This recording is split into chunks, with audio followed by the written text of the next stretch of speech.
Assalamualaikum warahmatullahi wabarakatuh. Selamat datang di channel Review Tech, channel tentang rakit PC semurah dan sekencang mungkin. Sebelum kita mulai, saya mau mengucapkan terima kasih kepada teman-teman yang sudah membantu PC THR Review Tech. Saat ini sudah terkumpul 340.000. Saya akan akumulasikan sampai lebaran dan nanti saya akan bikin PC-nya setelah lebaran. Rakit PC dari nol bisa dimulai dari membeli prosesor. Kalau budget kalian rendah, ada beberapa prosesor yang saya rekomendasikan untuk dibeli di harga 100.000 ke bawah. Rekomendasi kali ini saya sesuaikan dengan harga di hari ini ya, 30 Maret 2024. Untuk yang pertama, i5 760. Harga pasarannya 57.000. Kelebihannya prosesor ini sudah 4 core dan 4 thread. Jauh lebih kencang dari prosesor Core 2 kuat. Padahal harga rata-rata prosesor Core 2 kuat itu 75.000 ke atas. Kekurangannya ini prosesor Gen 1, jadi opsi upgrade-nya sangat terbatas dan tidak punya iGPU, jadi harus pakai GPU eksternal. Rekomendasi kedua, Intel Pentium G 4560. Harga termurah di Tokopedia 100.000, tapi sayangnya sekarang harganya lagi mulai naik. Rata-rata sudah di atas 100.000. Kelebihannya prosesor ini sudah support RAM DDR4, memiliki 2 core dan 4 thread, tapi kekurangannya iGPU-nya termasuk rendah, yaitu Intel HD 610 dengan 10 compute unit. Jadi sebaiknya kalau pakai prosesor ini tambah GPU eksternal kalau mau main game dengan nyaman. Nah, yang terakhir ini yang akan kita bahas kali ini, i3 4170. Harga pasarannya 101.000. Cuman tiap malam ada live Shopee di toko yang saya beli. Jadi kemarin saya beli 2 pieces dengan diskon live. Jadi harganya 172.000 atau per piecesnya 86.000. Pokoknya manfaatkan semua fitur di marketplace biar bisa rakit PC dengan harga semurah mungkin. Untuk link pembeliannya saya cantumkan di deskripsi. Ini adalah prosesor Intel generasi keempat. Kalau di Shopee prosesor ini seri yang paling tinggi. Ada adiknya i3 4160 harganya 78.000, i3 4150 76.000 dan i3 4130 harganya 73.000. Bedanya hanya di frekuensi prosesornya. Jadi kalau saran saya, opsi terbaik yang bisa teman-teman beli dengan harga sekarang adalah i3 4160 dengan base frekuensi 3,6 GHz. i3 4170 launching di bulan Mei 2014. Harganya dulu 117 USD atau 1,4 juta kala itu. Prosesor ini head to head dengan prosesor AMD A8 7600 yang keluar 1 bulan setelahnya di bulan Juli 2014 dengan harga 119 USD. Cuman beda 2 USD saja. Waktu itu para user PC Kerehore dibuat bingung dengan dua pilihan ini. Di satu sisi Intel lebih unggul dalam performa prosesornya, tapi AMD bisa menang telak di performa iGPU-nya.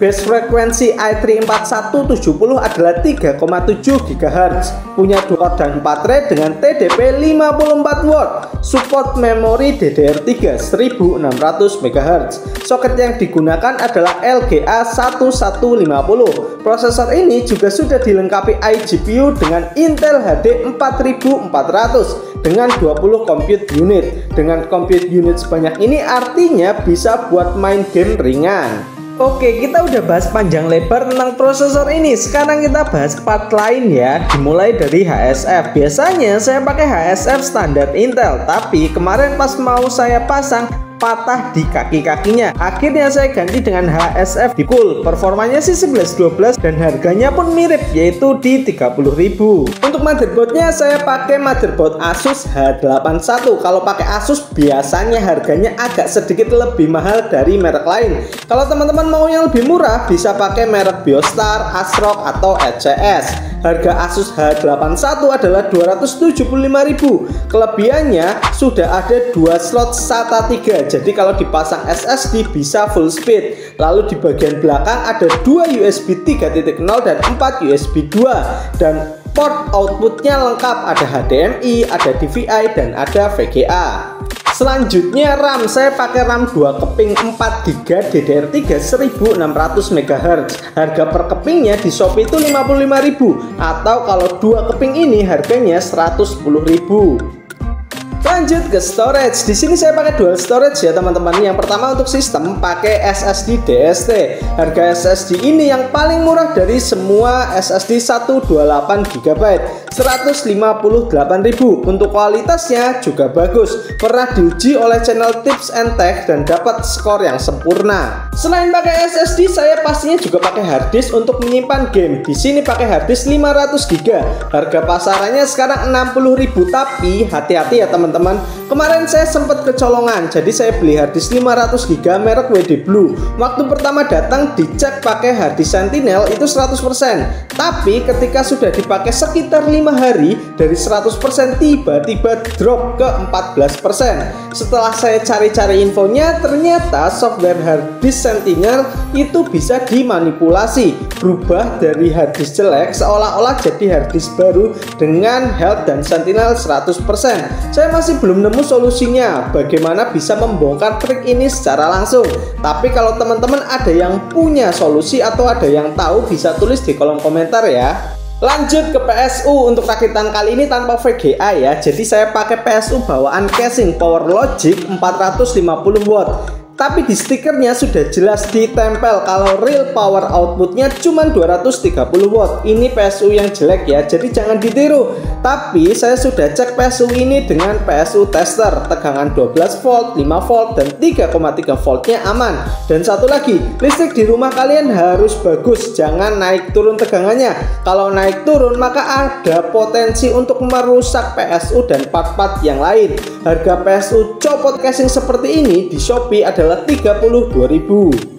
Terakhir casing, pastinya pakai casing bekas ya. Harganya 50.000 di marketplace, tapi ongkirnya lumayan mahal. Jadi beli saja di toko komputer di sekitar kalian atau cari di marketplace Facebook.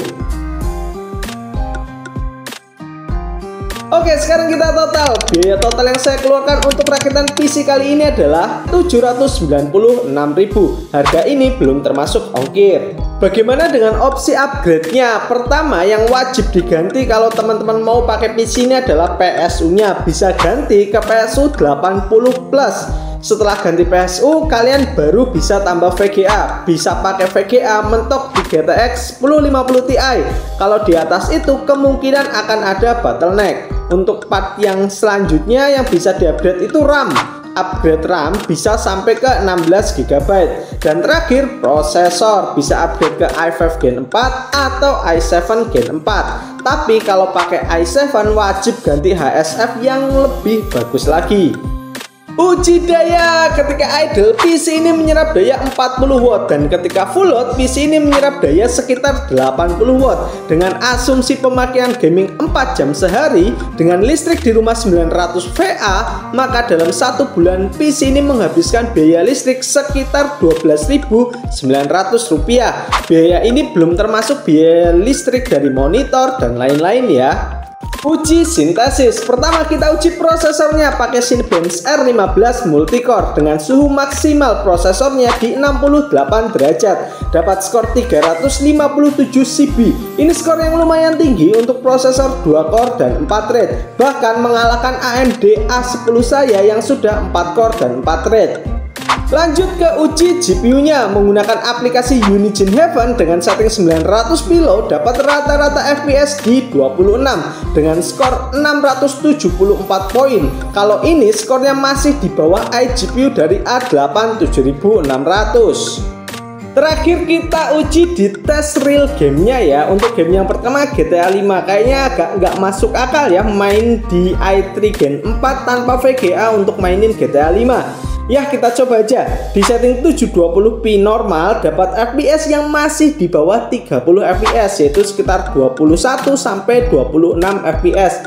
Ya belum nyaman lah buat main GTA 5. Harusnya ditambah VGA buat nyaman main di game ini.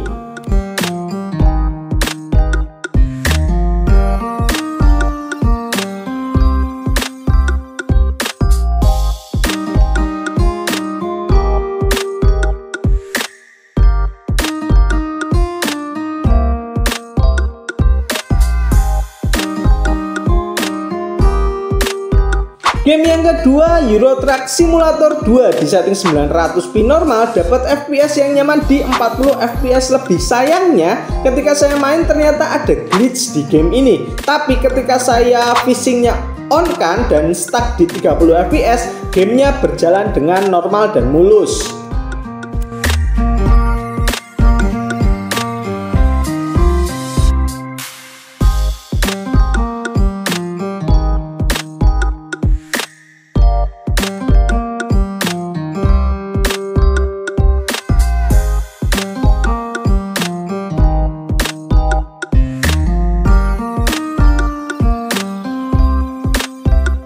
Game yang ketiga, Valorant di setting 900p low dapat FPS yang enak banget nih, antara 65 sampai 85 fps. Jadi buat teman-teman yang pengen main Valorant, cukup beli i3 Gen 4 sama RAM 8GB sudah bisa main Valorant dengan FPS yang lumayan nyaman.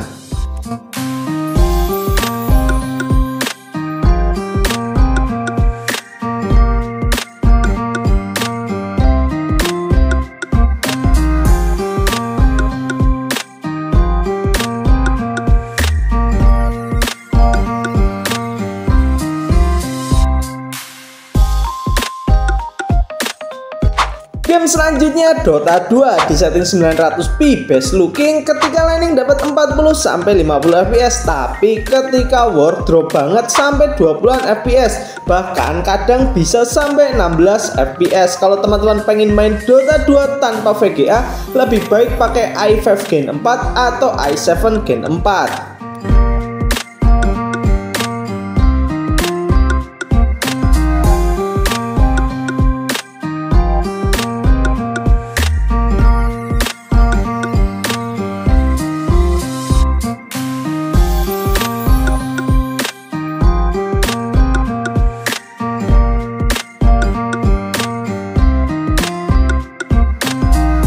Dan game yang kelima, PES 2021 di setting 720p low cuman dapat FPS 20-an, belum nyaman untuk dimainkan. Sebaiknya kalau teman-teman mau main PES, jangan main PES yang versi 2021, bisa main PES 2017, 2018, atau 2019. Ini akan jauh lebih nyaman dimainkan di i3 tanpa VGA.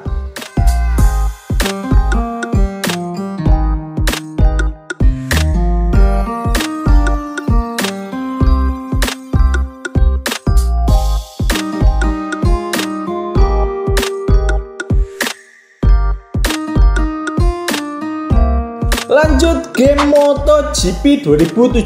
Di game balapan ini kita pakai setting 720p low, dapat FPS 27 sampai 30 fps. Ya bisa dimainkan lah.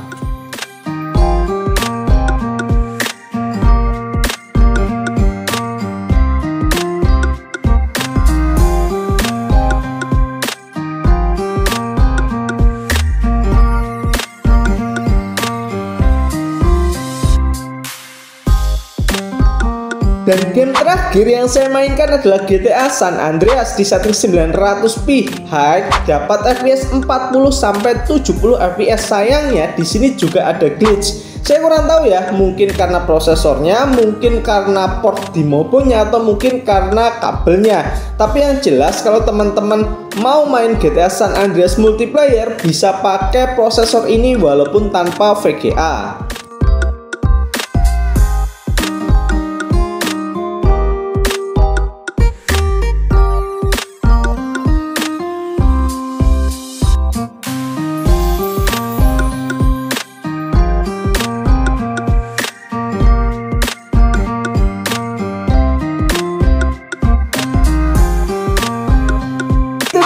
Game yang saya coba langsung sendiri. Pastinya tetap ada beberapa game yang selalu ada di kolom komentar. Bang, request game ini dong, bang, request game itu dong. Jadi saya tambahkan beberapa game yang biasanya banyak di request. Saya ambil dari video beberapa channel YouTube.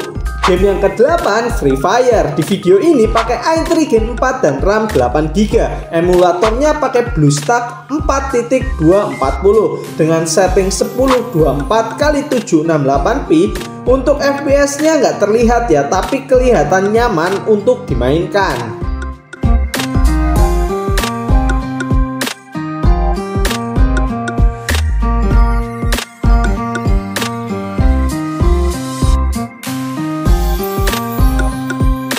Game yang ke-9, Minecraft. Kali ini videonya saya ambil dari channelnya VarZX dengan i3 4150, adiknya 4170 dan RAM 8GB dengan setting sesuai yang ada di video, dapat 50-60 fps. Mungkin buat yang minat buat main Minecraft bisa dicoba build PC menggunakan rakitan kali ini.